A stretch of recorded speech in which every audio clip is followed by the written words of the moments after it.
Selamat siang teman-teman, saya Amin Leman, bersama saya adalah Pak Hanto dari Alphaland. Dan hari ini kita ingin berbincang-bincang beberapa hal tentang rahasia kesuksesan di suatu bisnis. Di mana Pak Hanto akan bercerita tentang konsep cincai, cuan, dan sebagainya. Ada 3 konsep yang kita bicarakan ya. Jadi pertama saya akan tanya Pak Hanto. Pak Hanto, menurut Pak Hanto konsep cuan itu apa sih? Ya, konsep tahun ini saya rasa semua tahu ya kalau kita mau berbisnis atau mau buka usaha, ujung-ujung kita harus cuan. Apa tuh cuan? Cuan artinya ya make money or making a profit. This is not questionable, ya. Ya. And it's a rule thumb number one, ya, dimana kalau kita mau berbisnis itu harus cuan. Nah, cuan ini kita ada beberapa variatif cuan. Ya, ada cuannya untung besar atau ada untung ya kecil. Tapi pasti kita maunya cuan ini ya sebesar-besarnya gitu loh. Jadi mungkin gini Pak Anto, sangat bagus. Jadi kita akan berbicara tentang konsep besar dan kecil ya. Jadi besar dan kecil ini biasa kita mungkin kalau kita taruh uang di bank misalkan ya. Kalau di Amerika itu kalau kita bisa dapat 4,5% tuh bagus. Dan untuk melebihnya kita harus main saham. Ya. Itu di posisi 10%. Nah, kalau di bisnis tentunya jauh di atas 10% ya. Menurut Pak Anto, cuan yang reasonable, yang wajar itu kira-kira berapa persen? Tergantung jenis bisnisnya apa ya. Tentu kalau F&B minimal kita harus cuan 100%. Yes. Ya itu minimum ya. Ya. Kalau bisa lebih bagus. Tapi kalau enggak ya itu boleh dibilang there's something wrong. Ya. Itu khusus F&B. Tapi kalau untuk bisnis kayak apa bahan produk makanan itu maksimum kurang lebih antara 10 sampai 20% the margin. Kalau Yudi nggak bisa dapat itu berarti itu ada masalah dalam segi pricing. Yes. Nah, kebetulan saya juga di properti. Saya properti ini minimum itu harus ada margin atau cuan sekitar 40%. Ya. Nah, itu minimum. Bisa lebih, bisa enggak. Nah, tapi sekarang ini kebanyakan properti kalau kita simpan aset kita 30 atau 40 tahun yang lalu, itu profit kita bisa bicara 1000%. Nah, itu ya makanya tadi saya bilang cuan ini skalanya bermacam-macam. Ada skala kecil, tengah, dan besar. Khususnya untuk properti, saya boleh bilang itu skala besar. Sebagai contoh, kita punya bangunan beli 20 tahun yang lalu. Dikatakan misalnya harga kurang lebih 10 M. Sekarang kita bisa jual ini di harga 100 M. Bayangkan aja, itu berapa kali lipat kita bicara cuan. Ya. Itu. Ya, bagus sekali. Jadi memang dalam kolaborasi, misalkan perusahaan Pak Hanto punya tanah, berkolaborasi dengan seorang developer, di mana dari kolaborasi itu akan terjadilah suatu cuan yang jauh lebih besar lagi. Betul. Itu biasanya kriteria memilih partner yang cocok gimana Pak? Pertama harus ada chemistry ya. Oke, chemistry. Ya, kalau tidak ada chemistry, mau dipaksa apapun itu kita tidak bisa kolaborasi. Yes. Kedua, trust. Yes. Mutual trust. Kita harus punya kepercayaan. Yes. Saling percaya antara kita semua, jangan ada ya curiga. Ya. Dan juga harus ada ya cengli. Ya orang ini harus cengli lah. Kalau nggak mau cengli, ngapain kita kerjasama? Ya. Percuma. Ya. Nah itu. Jadi bagus sekali Pak Anto. Jadi cengli itu maksudnya orang ini harus reasonable. Betul. Ya, reasonable ya. Mungkin Pak Hanto bisa memberikan contoh-contoh orang yang reasonable itu gimana misalnya? Ya paling salah satu ini ya, kita ini harus terbuka, Ya, ya, transparan. ya, Nah, kalau saya sebelum kita kerjasama, yes, lebih baik kita bicara apa yang ada. ya, Ya, jangan sampai kita tutupi semua masalah, pas di tengah jalan muncullah isu. hmm, Nah, kalau itu udah terjadi, susah untuk kita ya revisi atau apa gitu ya. ya, Karena udah jalan. ya, Paling ujungnya terminate ya, the collaboration. Oh, you pull out the project. Tapi kalau kita bicara dari awal, ya, sebelum kita mulai project, ya, itu masih bisa kita pikirkan ya, yes or no.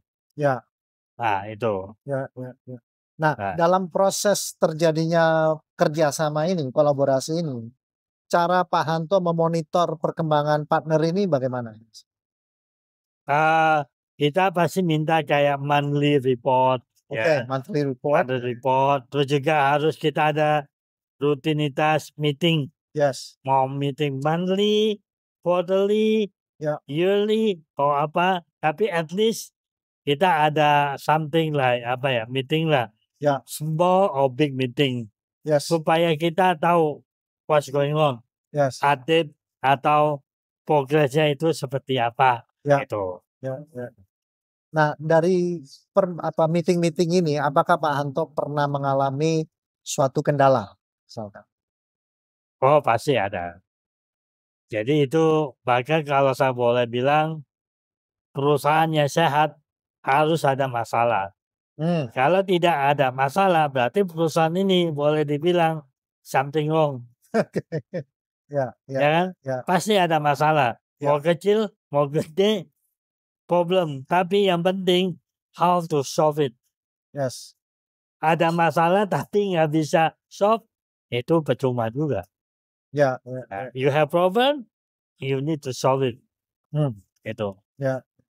Nah, dari proses problem solving ini, apakah ada suatu trik-trik tertentu atau approach tertentu sehingga kedua pihak itu tetap kepalanya dingin?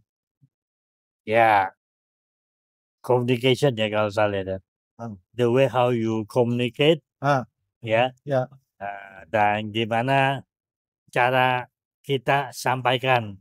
yes, Kalau sama-sama kepala dingin, ya, it will not solve the problem. ya, Ya, jadi kita we should learn how to approach, yes, ya, how to communicate, so that we can solve the problem. yes, If we didn't meet any solve, then okay, we terminate the project or we back up. hmm. Itu. Ya. Nah, oke, terima kasih Pak Anto. Jadi yang konsep kedua tadi sangat baik bahwa di kerjasama itu Cheng-li itu sangat dibutuhkan untuk mempererat hubungan dan tentunya seperti Pak Anto katakan tadi untuk mengatasi masalah-masalah yang selalu ada. Ya.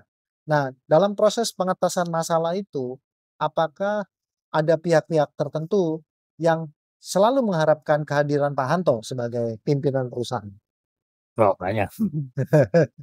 Ya, banyak. Karena kalau tidak ada kehadiran saya, mereka cannot make a decision. Hmm. Because all the call is on me.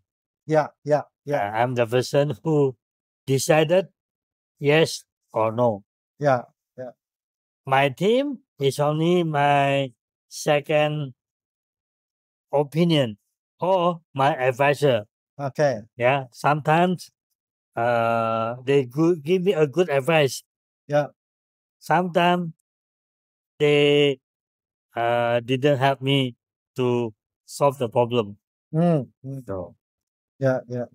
Jadi memang jadi apapun juga saya harus ada untuk menyelesaikan masalah. ya. Berarti dalam hal ini timnya Pak Hanto diberi kebebasan untuk menyampaikan potensi masalah sedini mungkin. Ya, Ya. Jadi masalah itu harus segera dilaporkan. Ya, Ini mungkin ada masalah, mungkin. ada. Seperti itu ya. Nah, untuk itu Pak Anto juga membiasakan diri untuk berkomunikasi dengan mereka. Betul ya? Tetap ya kita ya konsultasi juga ya. Ya, Sometimes saya juga tanya advice ya, sama tim saya. yes. Ini gimana nih problemnya? Oh begini Pak, gini-gini. Oh Ya, oke, good. Atau oh don't do this, don't do that. ya, ya, Ya oke. ya, ya. Oke Pak Anto, ini tetap di konsep Chengli ya. Pak Anto kan mempunyai kerjasama bukan hanya dengan perusahaan yang ada di Indonesia, tapi perusahaan di luar negeri. Nah dari situ proses komunikasinya apakah sama atau beda, Pak? Komunikasi sama, tapi tradisionalnya yang berbeda, culture yang berbeda. Yes, yes, yes. Ya, jadi misalnya nih kayak kita kerjasama sama orang Malaysia. Nah, orang Malaysia dia tuh kerjanya agak sedikit lambat. Oke. Ya, jadi harus kita yang nge-push.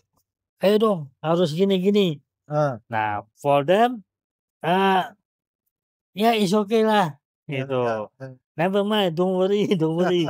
Nah, tapi di sini kan kita kadang ya Ya, nggak bisa don't worry because apa? Time is money. ya, Jadi apapun juga kita harus bisa kerja secepatnya lah. ya, ya. Oke, baik Pak Anto. Nah, yang konsep yang terakhir itu adalah konsep cincai. Cincai. Cincai itu maksudnya bisa artinya macam-macam ya, bisa easy going, bisa lebih orang itu harus memahami keadaan. Ya, mungkin Pak Anto sedikit cerita tentang konsep ini. Ya cincai ya kita memang kadang nggak bisa terlalu kaku juga ya. Harus ada inilah kasih sedikit fleksibel juga. Ya, Karena kalau terlalu kaku kadang pekerjaan nggak bisa jalan. Misalnya saya mau A, jangan sampai ketemu orang pokoknya harus A. Repot. Kita nggak bisa ke B atau ke C. yes, Tapi kan kita apapun juga kan di lapangan harus cari alternatif. yes. Kalau ini nggak bisa jalan, another way out-nya apa? Ya kan? Kita nggak bisa stay ini. Ya, Kalau nggak jalan nih. ya, Itu. ya, ya. Jadi untuk itu mencari solusi-solusi yang kadang-kadang kan solusinya nggak langsung dapet ya. Itu Pak Anto biasanya caranya gimana supaya lebih banyak opsi? Find many source as you can. Cari source sebanyak mungkin. Ya, Sumber. sumber. Ya, kita nggak bisa dapat dari sumber A. Carilah informasi dari sumber yang lain. Misalnya, find with Google. Contoh, cari di Google. Ya. Atau kita cari ya konsultan, counselor atau konsultan to help us to solve the problem. Got it. Actually, many way to solve the problem, but it depends on you how you find it. Ya, ya. Oke, baik. Terima kasih Pak Anto. Jadi tadi kita sudah membicarakan 3 konsep ya. Konsep cuan, how to make money. Konsep Chengli, bagaimana kita harus reasonable, kan? Dan juga yang terakhir adalah konsep gimana kita bisa bekerja sama dengan baik ya. Nah berdasarkan hal-hal yang sudah terjadi sebelumnya, itu menurut Pak Hanto, orang namanya bisnis itu kan penuh dengan resiko ya. Kita pernah kena resiko, tapi bukan berarti kita itu mundur, bahkan kita harus jauh lebih maju. Nah, konsep-konsep dari Pak Hanto itu apa sehingga sesuatu itu menjadi pelajaran yang berguna? Ya, maksudnya? Maksudnya how to improve the next time. Oh. Orang kan udah kena resiko biasanya udah Iya. udah kayak mundur gitu ya. Kalau saya satu, we learn a mistake. Yes. And don't do it again. Okay. Ya, itu udah basic itu number one lah. Ya. Karena kan kadang kita belajar nih, oh ini ternyata salah. Ya, Tapi ya jangan repeat.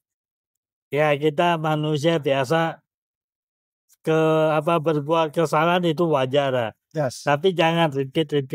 Kalau repeat, something wrong with you. Hmm. Either you don't know anything Ya. atau you don't want to change. Nah gitu aja. Ya. Nah jadi learn a mistake dan juga kita harus harus berubah, change our life, Hmm. change the way how we work. Yes. Gitu. We should change. Yes. Baik ya. Terima kasih Pak Hanto untuk waktunya dan sharing ilmu-ilmunya. Nah, Ini bukan terakhir kalinya, tapi ya pembukaan untuk kita supaya kedepannya banyak ilmu-ilmu yang kita bisa tarik dari Pak Hanto. Oke, terima kasih teman-teman sekalian. Sampai jumpa kembali bersama Pak Hanto, Presiden Direktur dari Alpha Land Group. Thank you.